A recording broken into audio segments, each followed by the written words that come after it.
Had a lot of great races there, but I had a lot of almost great races there.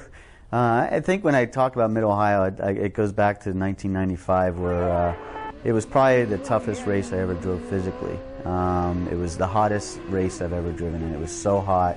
The humidity was like at 100%, and drove my butt off and was just cruising. You know, we passed a lot of cars, and we finally got ourselves in a position where all we had to do was cruise to the finish line. And I think with like 4 or 5 laps to go, the engine let go, and that was one of the toughest defeats that I had in my career, because I worked so hard to get there, and I just about passed out when I got out of the car. And so that's the negative one. But the positive, well, then there's another one where I guess my most spectacular moment of my career was probably when I had the crash there in I forget which year. I think it was '98, where I flipped 11 times and was able to walk away. So it was a lucky moment for me, really. That's the way I look at it, and it was a great one for the highlight films.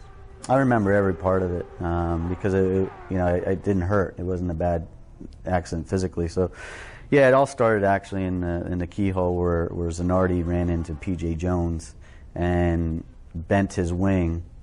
And so I was coming up to pass P.J. Jones through the kink, and I had him pass, and I was going, and he couldn't turn the steering wheel because in the kink he couldn't turn, and he ran straight into my right rear with his left front, and that's what spun me into the inside wall, and just went for a wild ride. I just remember seeing green, blue, green, blue, green, blue, green, blue, and the whole time I was hoping, please don't run into anything and hit anything, and luckily I ended up in the kitty litter at the end and was able to walk away.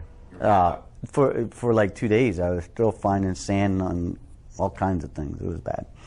I had some good memories. I won some races there. I remember I was on the podium with Dad. We finished 1-2. I think it was 1990, and then 91. I think I won it as well. So it was back-to-back wins there, and that was a big one for the championship at that time that I won in 91. So we've had some good memories there, some pole positions there, and had a lot of good things there. I mean, it's just a great track. It's just one of those staples that has been part of this IndyCar racing for many, many years.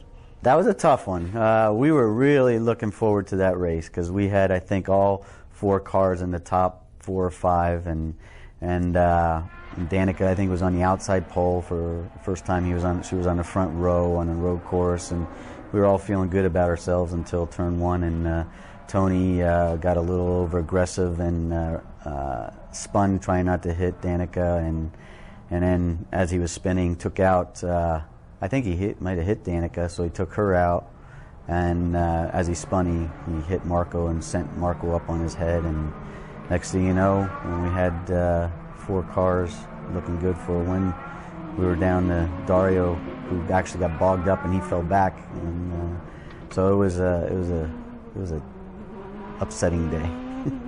We're looking forward to it. We have a test there, and hopefully the test will go well, and I know the drivers are really looking forward to it. We've run well there. I think Ryan ran really well there last year, and so we have something to go by setup-wise, and the guys are looking forward to it. We had a little disappointing weekend last weekend, and we just got to change it. But we were competitive. That's the whole thing. We've been competitive, and that's the most important thing. That when you're competitive, soon the results come, and that's what's going to happen. We've had some bad luck though this year.